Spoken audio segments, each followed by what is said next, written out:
Hey everybody, this is Chelsea Schaefer. And Caitlin Gustav. And this is The Score, the official podcast of the sport of team roping. This is the Team Roping Journal's semi-weekly podcast highlighting the team roping industry's top talents and influencers through stories that inspire and connect ropers. We sit down with ropers from the professional ranks as well as industry icons and producers to delve into topics that make the team roping world tick. This is Season 2. It will feature even deeper interviews, storytelling, and issue-based coverage, and we are so excited you're here. Today's episode of The Score is brought to you by Best Ever Pads. They're an American product, and you'll learn more about them later in the episode. It's been some 10 years since Cottonwood, California's Justin Davis rode into the box at the Thomas Mack with Blaine Linaweaver. But in that decade, Davis has made two iconic horses, both mares, not too coincidentally, in Lil Kim and Shakira. He's won the Columbia River Circuit Finals a couple times, and he's been on the brink of an NFR trip more than once, to no avail. So at 31 years old, Davis is smashing down his hat on a career in sales while seasoning the next great mare to come through his horse program. He and longtime friend Brandon Beers are circuit rodeoing and amateur rodeoing when both men's thriving business careers allow, and they're both using their longtime industry connections to help them excel. Davis stopped to talk to us between visits to feed yards and ranches, and I don't think you'll be disappointed by the conversation. Hello. Hey, Justin. How are you? Good, Chelsea. How's it going? Good. Thank you for being patient with our absolutely non-existent technology today, which is really frustrating. Yeah, I don't know why it won't work. I don't either. We tested it a million times this morning to make sure that it worked, and it was all good. And then all of a sudden it was not. But Yeah, no big deal.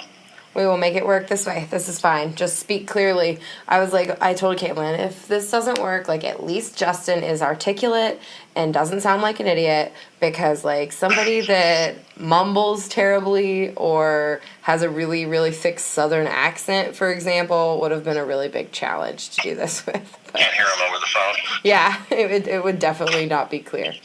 But, so, we're doing this over the phone this morning or this afternoon because you are out on the road and not out on the road rodeoing.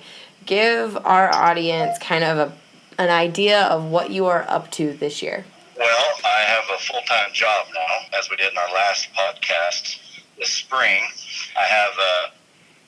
I'm the manager of the West Coast for Pro Earth Animal Health, which is Zestera and Cattle Active, all natural drench that neutralizes acid. And so I've been driving around, getting ranches and feedlots and different places put on our program, rodeoing a little bit on the weekends with Brandon Beers. Mm-hmm. It's kind of been tough. I actually have mostly been in Oregon rodeoing, so I've been leaving my trailer and my horse up here, and I go home during the weekdays, and I come back on either Thursday night or Friday morning. That's my one day a week I get to practice, and then we go to the rodeo. And you are practicing not just for yourself, too, because you're on a pretty green horse. Give me a little background on that mare. Well, Bliss, little 6-year-old roan that I got through Todd Hampton, come from Benny Gatrone down in Fresno. Yeah, got her when she was 3, started her when she was 4, heeling on her and just roping the dummy and doing that type of stuff. And she just got a really good mind, and she took to it pretty good. And then I sold Shakira last year, so I really don't have a choice but to ride that one. But fortunately for me, she's doing very well and taking the pressure pretty good, especially being that I'm not going to practice on her like you're saying. Mm-hmm. She's really surprised me with just standing around for the weekdays and practicing. And on her, she's kind of, it's all she needs is one day, really. If after 4 or 5 steers, you get her dialed in and you're good to go. Is she just so cowy? She's kind of like an old horse, but she's 6. That's awesome. Now, is she just dirty cowy? Tell me about her. Tell me a little bit more about her. Yeah, she's pretty cowy. Obviously, she's a one-time Pepto, as her bloodlines, out of a mare called Blissful. And so she was made to be a reigning cow horse. And that Benny Gatrone, the guy that owned her, he got cancer, and he passed away the same year I bought her. So I actually bought her from his wife. But Todd Hampton and him were good friends, so Todd had her, and he called me and said, hey, I got a 3-year-old mare that has got a great mind. She's never been roped on, but she's going to do it. So I trusted Todd. We're pretty good friends, and so I took her on, and yeah, she has not let me down yet. She's done really good. I've placed on her at the BFI this year with Brandon, and roped with Jake Stanley at the start of the summer. We went to some of the circuit rodeos up here in Oregon, like St. Paul and all those rodeos over the 4th. And then I started roping with Brandon. I actually roped Brandon's horse at Salinas. So that's the other kicker of me and Brandon roping together is he's got a really nice heel horse mare, but she's 6 years old as well. So, I've got 2 of them to ride, but they're both 6. And so it's kind of, at the moment, we've been seasoning mine, and now we need to start seasoning his a little bit more. So I got both of them to ride come next year. Now, so we've got a couple things to unpack there. So Benny, did he ride before he passed away? Did he ever ride this mare? Yes, he actually started her, is what Todd told me. He but did. But then, as he got sick, her 3-year-old year, a guy that worked for him was who ended up riding her that year. Well, that kind of makes her a piece of, like, the Western horse culture history because he was a legend, and, I mean, that's got to be one of the last horses that he started and put some rides on, so that's pretty cool. Yeah, it's got to be because I know when Todd called me, Benny and his wife had sold about everything as far as I remember, and they'd kept 2 mares, and one was actually out of a mare that Todd had, and so Todd took her, and then I took the other one. So yeah, that's what when Todd called me and he's like, "Here's the deal. There's 2 horses left over. They're here for a reason." Yeah, that's cool. They kind of saved the 2 best ones for the end. It sounds like. So yeah, no, I was very fortunate to have her. She's so pretty. Everybody just loves how pretty she is. That's what they usually comment on her. People walk by, they never even seen her work, and they just want to buy her because she's so pretty. But she's just real easy. She's a horse that for being her age, you'd think that she would screw up more than she does, but you can put her in kind of some bad spots and she tends to recover. I mean, she's still 6. She's not perfect. She's still got some green areas that we're working on, but we're getting through them as time goes on. And honestly, the way me and Brandon have been doing it, we've been going to some amateur rodeos where the steers are really good, and then just a few of the circuit rodeos. So, I mean, we're kind of in seasoning a horse type mode anyway. Yeah. Now, so the way we're doing it's helping her big time. What do you ride her in? Because Benny got famous or was really famous for riding in hackamores and his bozals. Like, how did you transition her away from that, or are you riding her in a hackamore? No, I've never rode her in a hackamore. No. At the moment, I'm riding her in a short shank Petska. Gotcha. And I have also rode her in a less vote. It's a solid mouthpiece with a small port with a roller in it. It's kind of a good transition bit, especially if a horse has a lot of flex. They don't necessarily need something that's going to help them flex. Mm-hmm. She had a lot of flex at the beginning and kind of naturally cowed up to them there and bent her neck. And so I put that bit on her for probably 6 months. And then the last 6 months I've been riding that Petska short shank chain port. So how does the seasoning process right now fit into your goals for next year and beyond? The way we've been going about it has been absolutely perfect for her because I haven't been hauling her really hard. It's been easy on her. So I think going into next year, and the way that I've been doing it here lately has proven to me that I can, if I got to send my horse with Brandon this winter to Arizona and I got to fly to some of the rodeos, I think Brandon can keep her in shape and rope on her once or twice a week, and she'll be ready to go when I get to the rodeos. So are you saying you're making her... Usually you need an old horse to do that. So you're making her pretty dummy-proof for Brandon? You can't mess her up? Yeah, that's what I'm doing, exactly. I'll tell her. I don't know how much he needs to heel on her, but he can lead her around and pony on her, heel on her a couple times a week on the slow ones. He's pretty proud of his heeling. Don't tease him too bad. No. He's pretty solid 9-hitter. I'll give him that. That's awesome. So you're going to go to some winter rodeos. Tell me game plans for next year beyond flying in and out to some winter rodeos in Arizona. Well, I think both of us want to do it more than we actually have time to do it. Mm-hmm. Brandon's very busy too. He's got all these steers. He's got Mexican cattle all over the place. He's got the contracts for all the rodeos, and he's got these World Series ropings and actor ropings. I mean, just last week he had the steers at Walla Walla. He had the steers at Lakeview at the rodeo. Had a jackpot in Lakeview. Had the steers at the West Star roping in Ellensburg.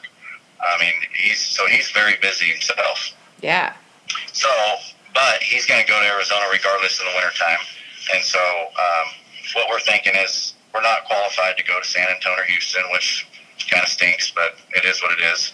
So if we can go to Denver and Fort Worth and San Angelo and, whatever we can get into, and Tucson, of course, and Austin, and make it work to where we can go to 4 or 5 winter rodeos. Then come springtime, all the rodeos come to us anyway in California, so we'll rodeo in the spring regardless. So if we can get lucky and win something in the wintertime and have a little bit of money won to go into the spring, then we'll play it from there.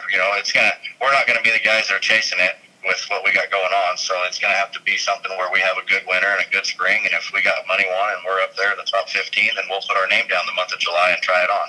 Yeah, you guys, we can almost say that you've made the circuit finals. I think you're 11th in the Columbia River circuit right now, and that will get you to the circuit finals. That could get you to Kissimmee. Is Kissimmee have they sorted that detail out? Will Kissimmee count next year? No, it will not. No, as far as I know, Kissimmee, that's another thing that kind of sucks, is that they're going to take a year off of it counting pretty much, and then the way I understand it is the year after that, it will count again. So it also counts your bank account, but it's too bad that it doesn't count for the world standings. I think once they start that deal, they need to leave it. I mean, anything that's a PRCA rodeo might as well count for the world standings. Yeah, it's interesting how it's changing and going back and forth, and who knows? Right. I can't seem to keep up. And then even for me, for like circuit finals, Pendleton is going to be exactly the last rodeo I go to, and the exact amount of rodeos I had to go to be eligible to make the circuit finals. Mm-hmm. Well, Brandon, he healed in July. He healed at some of the circuit rodeos, and so he doesn't even really have any money won heading anyway. So I won't be able to rope with Brandon at the circuit finals unless we were to win 5,000 or 6,000 at Pendleton next week, which hopefully we do. I say there's no reason not to. And I don't even know if we'd heard that the healing rodeos count as a count for the heading, to where if he does make it in the heading, he'll actually have his rodeo count because he healed at some, but we're not real sure on it. So gotcha. Probably rope with Jake Stanley if he hadn't already got a partner at the circuit finals, depending on how Pendleton goes. So you're officially asking Jake Stanley on the score if he's going to rope with you at the circuit finals. That's good. We'll ask. Well, we already talked about it. Good. Okay. We talked about if Brandon didn't make it, that we would rope. So perfect. All right. Well, and then after that, we go back to our just normal life out here of working, trying to get these blocks going. We're coming up with a block for Cattle Active and Zestera, which is going to be pretty neat. Have a salt block and a protein block that people can give their cattle, and it'll have Cattle Active in it, or the same for your horse. We'll have Zestera in the blocks for your horses. So that company's just booming right now. We're really growing. We're going through growing pains, but it's a good thing, and we keep moving forward, and it's keeping me busy. I really like it. I'm going to take a minute to thank Best Ever Pads for bringing you today's episode of The Score. Best Ever Pads are a proud American product designed and made by people who pride themselves in their work. Each pad is 100% made in the USA and made to order. That includes top-grade wear leathers and spine reinforcement. Best Ever utilizes their creative expertise to provide an original, unique product that is on the cutting edge. Designed with insight and made with care, results in a top quality product. It's Best Ever's mission to use 40 plus years of experience as cowboys and cowgirls to continue producing the highest quality, best looking saddle pads in the Western market. It's also their goal to have the best customer service and public relations in the industry. It's hard to believe that the brand has been making pads for over 14 years now. They're looking forward to making new acquaintances and continuing their relationships with current friends and customers. And they hope to see you at a show, ranch, or arena near you. For more information, visit besteverpads.com.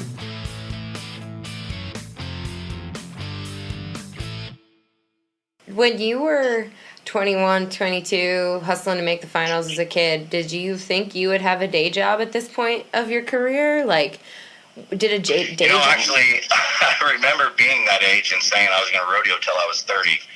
And I did. I'm 31 now. Mm-hmm. So I guess I stuck to that word, but no, I didn't have a clue what I was going to do, let alone find something this good, though. I've been very fortunate to fall into what I fell into. And all I can thank is Matt Zancanella for that, because he called me for the last few years trying to get me to go to work for him, and I'm glad I finally did, because I got in at the right time, and it's something that as far as it's going to work for me financially for the rest of my life and as a job, I could have never pictured having something like this go this as well as it's going, I guess. So what does your day-to-day look like? Are you going to feedlots? Or tell me about what a day in the life is? Okay.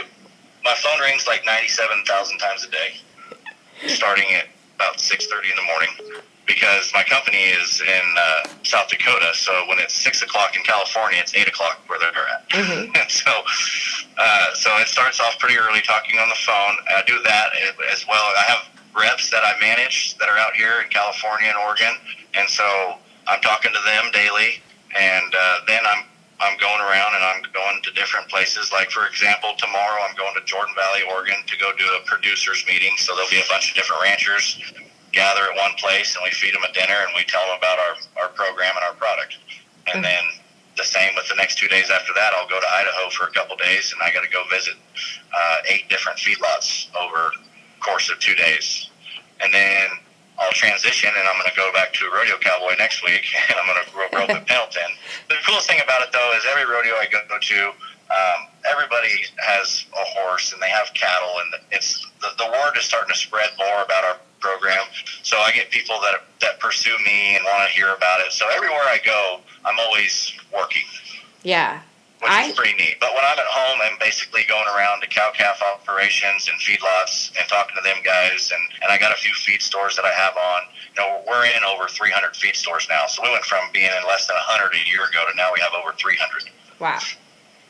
So, yeah, so it's just keeping up with everybody and answering the phone and making sure their orders are right and getting mineral to them and making sure the trucks are there on time. And it's just it's a job process. Yeah, answering my panicked phone calls when I have a weanling colicking or an old horse colicking, and how much can I give them?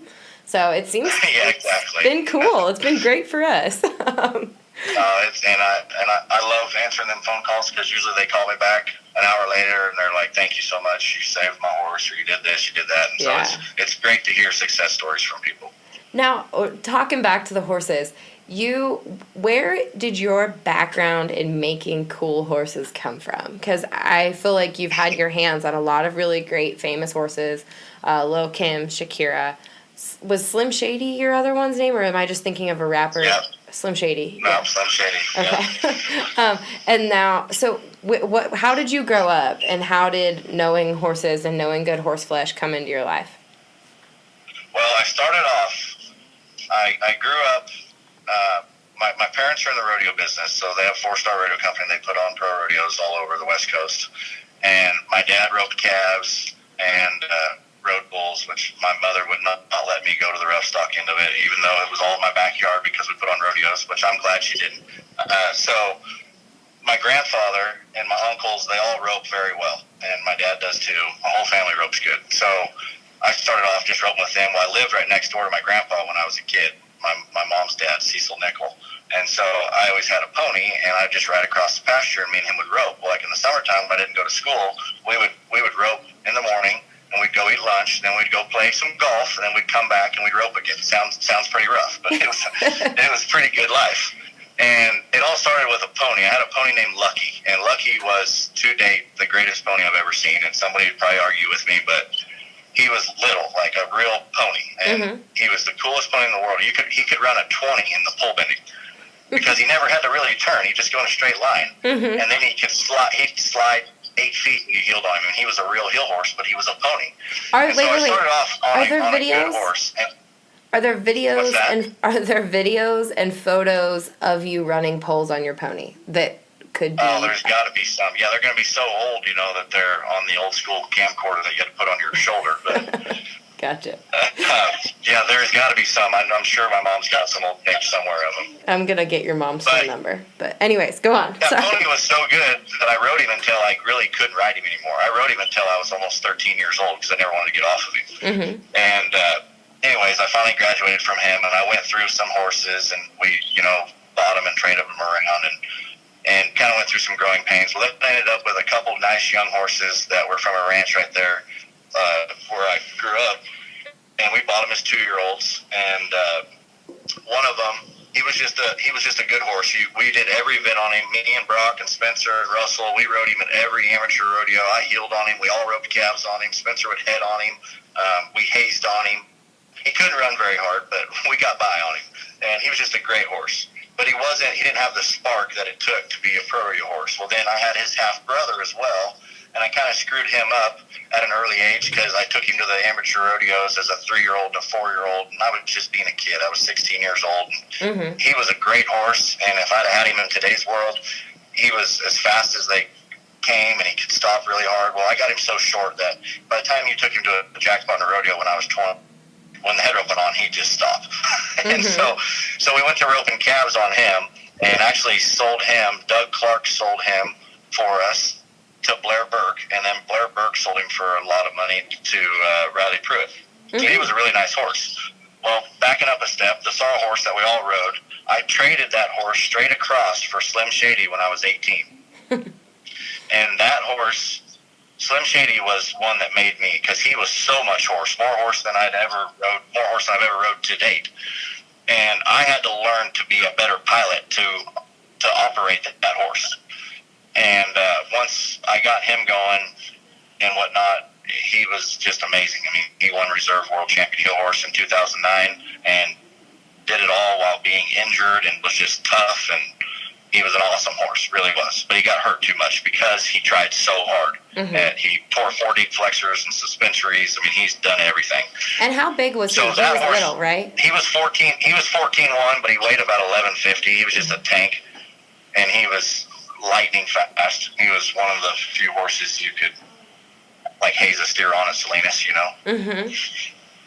And so he was a game changer to me because he was so fast, so athletic, and stopped so hard. And he really, towards the end of his career, when I got better with my riding and roping, and he kind of calmed down, he was almost too much horse there for a while.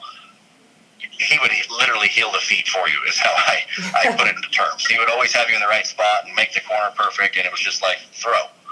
And so that horse right there was what really gave me an idea of how a heel horse is supposed to work at the highest level there is.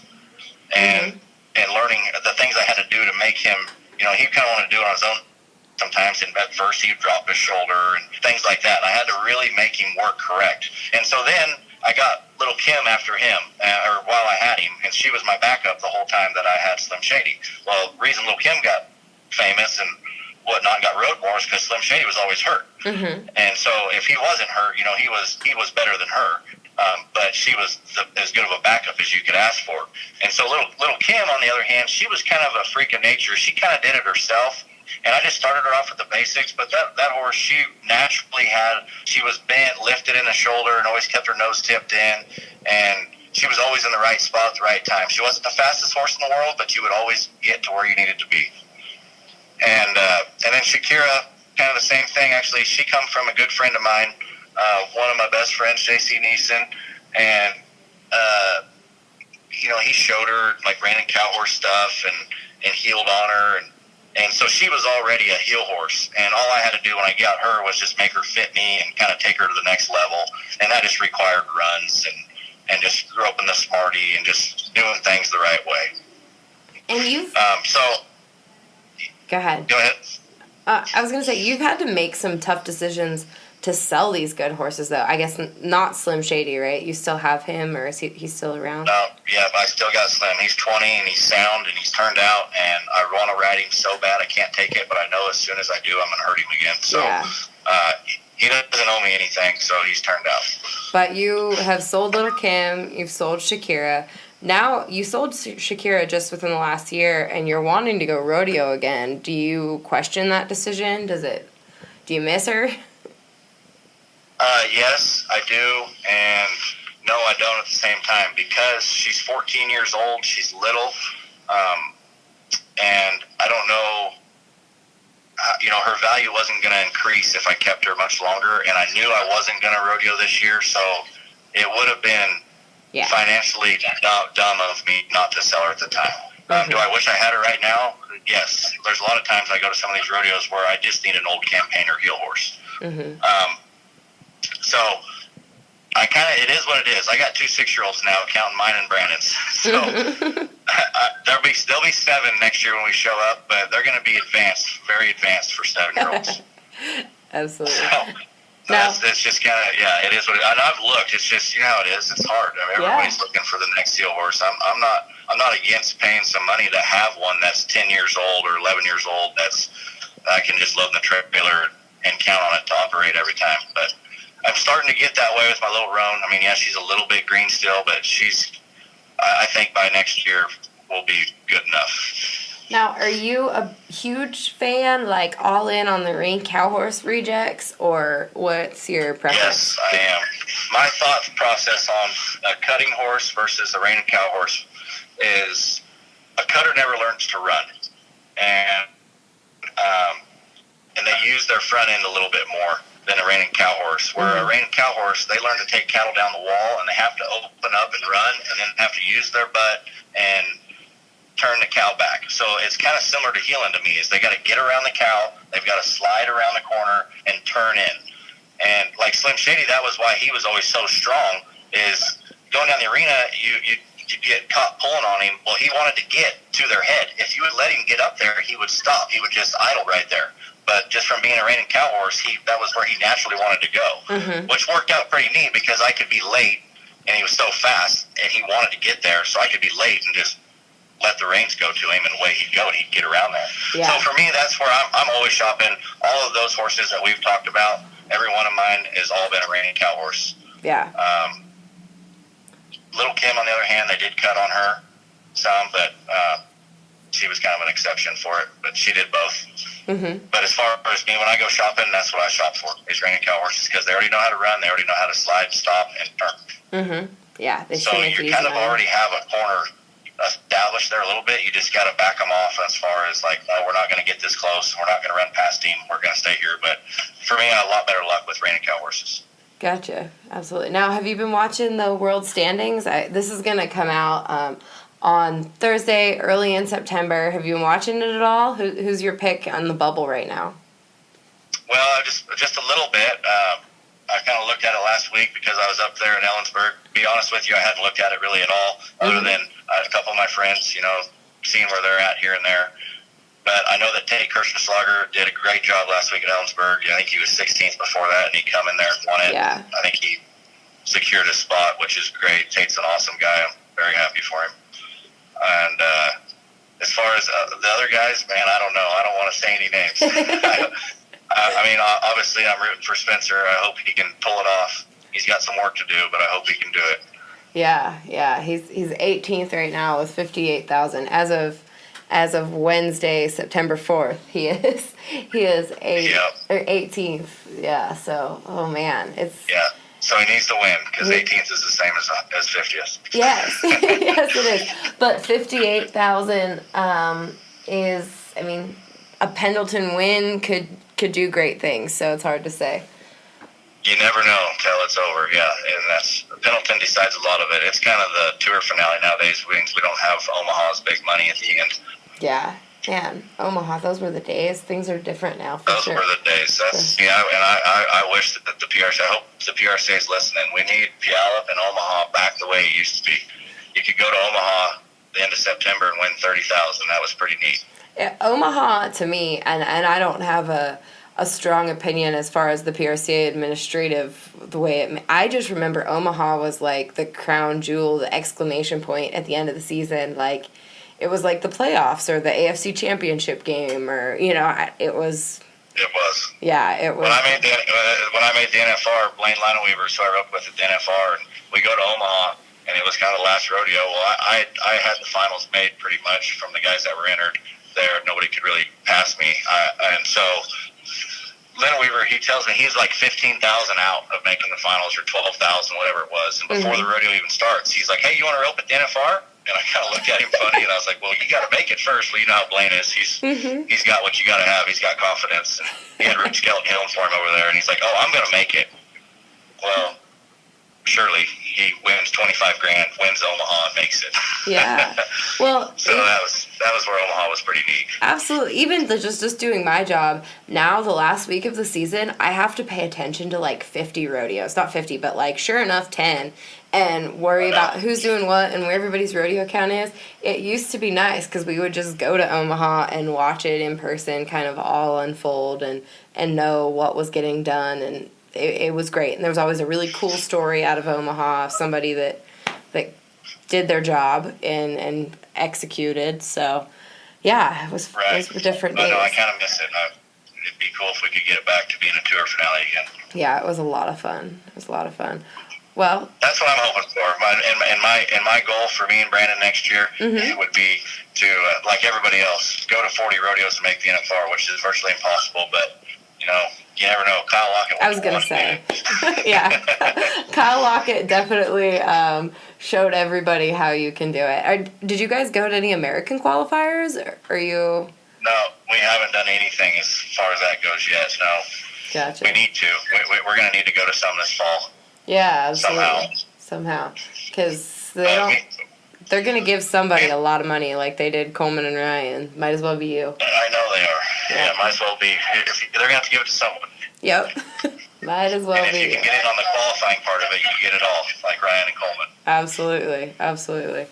Well, Justin, I will. That's our plans. That's awesome. I can't wait to see you guys out there, and I will let you get back to calling on feedlots and doing your day job because I really appreciate talking to you all the time. So thanks so much, Justin.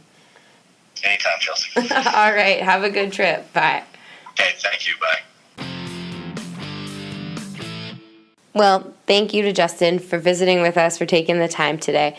And before we go, I want to let you know, you've got to check out the Ride podcast. It's by Horse and Rider magazine. It's one of our sister magazines, and I think you're really going to enjoy the profiles that they've got coming out this month. There's some really fun stories, horse stories about amazing horses, about amazing horsemen, and what they've done to help drive the horse industry forward. I think there's a lot of overlap in team roping, so you'll get to learn more. So thank you all. I hope you enjoyed today's episode. I know I did, and we will talk to you next week. Remember, Best Ever Pads sponsored this episode of The Score with Justin Davis. You can find them on Instagram and Facebook at Best Ever Pads and online at besteverpads.com. To call their office and place an order, it's 805-528-8009.